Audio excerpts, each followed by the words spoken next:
கடலூர் மாவட்டம் புவனகிரியில் விடியல் சமூக சேவை அமைப்பு சார்பில் இலவச கருத்தரித்தல் சிறப்பு முகாம் நடைபெற்றது.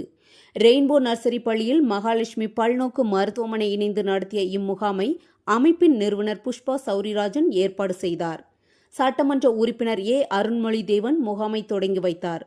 குழந்தை இல்லாத தம்பதிகளுக்கு கருத்தரித்தல் தொடர்பான ஆலோசனைகள், பெண்களுக்கான கருப்பை சிகிச்சைகள், ஆண்களுக்கான விந்தணு தொடர்பான சிகிச்சைகள் மற்றும் உளவியல் ஆலோசனைகள் உள்ளிட்டவை இலவசமாக வழங்கப்பட்டது. சுமார் 200க்கும் மேற்பட்டோர் கலந்து கொண்டு பயன்பெற்றனர்.